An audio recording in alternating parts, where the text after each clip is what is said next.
Welcome everyone to a new segment here in my little world / bedroom. You see, every week it feels like we see more and more strange, disturbing, effed up things.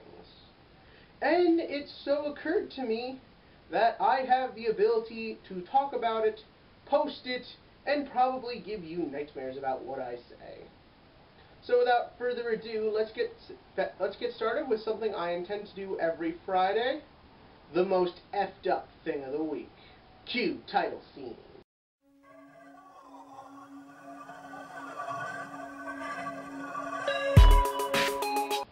This week was full of many bizarre and disturbing things.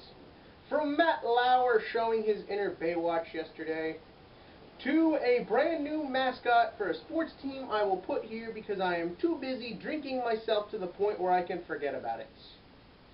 But I have chosen to go with something that I have been hearing about for the past couple of weeks and have now decided to give my thoughts because I kind of just thought about doing this after Munching Orange scared the heck out of me with a video about it last night.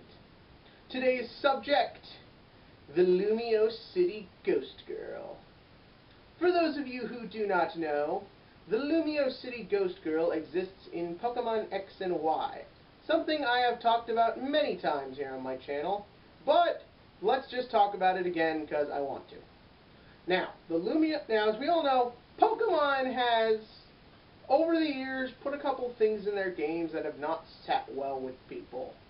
From Lavender Town to N's evil plan, which isn't really an evil plan, but I assume it involves broccoli because every time I look at N I think about broccoli. And that's kind of it. Thing is, Pokemon is a kid's franchise, so therefore anything that scares people in it mostly leaves as they get older and they learn more things about the world around them. But there is definitely something in these new games that is here to stay, because for once, it's intentional. Like I said, the Lumiose City Ghost Girl. I'm just gonna keep saying that until you all piss yourselves, because guess what? When I encountered this, I almost pissed myself. That's right, Lavender Town didn't scare me. Pokemon Lost Silver didn't scare me. This shit did. For those of you who don't know, in Lumiose City, one of the buildings, you go to the top floor, and when you enter, the screen pauses. Typically, this means problems, but here it means something totally different. After a second, the screen will fade to black several times, and an eerie, creepy girl all in black will come from behind you. She will motionlessly move to next to you, and then she will say that you are not the one, or something about an elevator, or I kind of don't feel like looking into it because this is really effed up. Hence the segment. But this is not where the story ends. At one of the hotels in Lumiose, when you go in there, you will find the girl yet again in one of the rooms. This time, standing there, staring off at a plant in the corner. When you go up to her, she says you are not the one she is looking for. Or maybe that's the time she talks about the elevator. Screw it, just look it up yourselves. Everyone is talking about this. This is freaking crazy. Like I said, this is a kid's franchise. I remember the freaking Happy Meal toys. But why is this here? Especially when you factor in, not only do they just not leave this alone with a ghost girl, in fact, in the Lumiose City train station, one of the message boards you find there actually says, "Help, I'm waiting in the usual place." What's going on?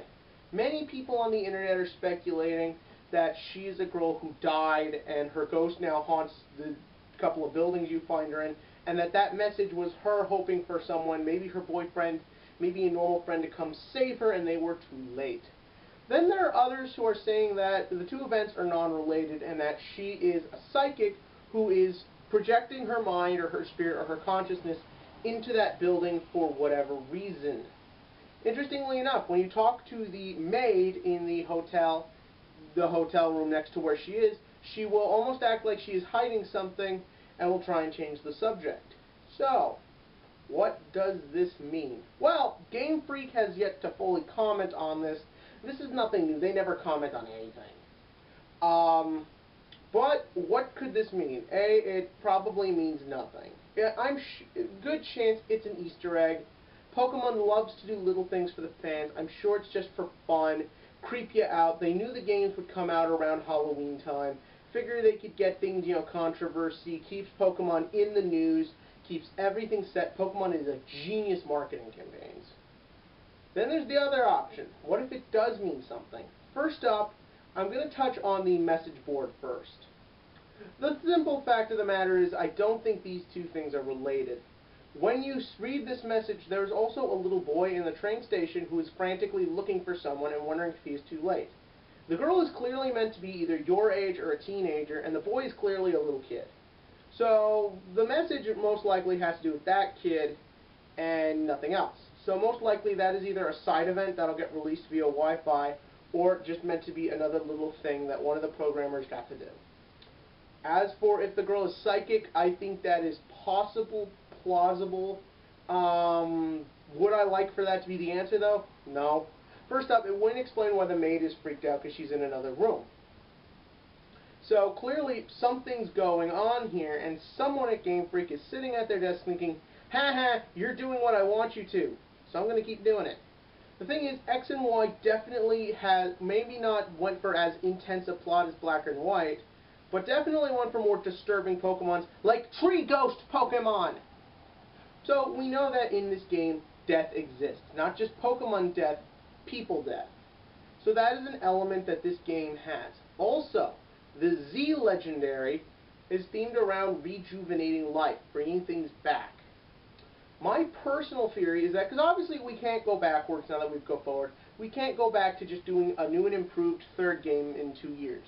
We have to go forward, which means Pokemon Z, or whatever they're going to do, is going to be related to whatever happens. It will most likely continue the story from X and Y. This is why maybe they went weaker with Team Flare than Team Plasma, because they knew they'd get the chance to improve next time. So, what do I think? I think these two things are related. Pokemon Z, whose name I can't pronounce, I'm not that far in the game yet, what if, this is my theory, remember, all this is speculative. What if this girl died, her ghost haunts Lumiose, and the Pokemon that rejuvenates life needs her for something? Though Pokemon can't actually be evil, Pokemon Z definitely is one of the more bizarre, disturbing designs. Think about this for a minute, relating the two. A game with ghost children and how you interact with them. Also, I personally felt like you could see the girl in a couple of screenshots throughout the game but can't get to her. So she's definitely attached to something in Kalos. Something is brewing. And what is that brewing? For Pokemon, more moolah. So that's it for this week's The Most Effed Up Thing Ever. Leave your theories below on what the Ghost Girl is, if you like mine, if you could even understand what I was just saying. And please subscribe below. Otherwise, I will haunt your computers. That doesn't sound as haunting now that it's November. Go figure.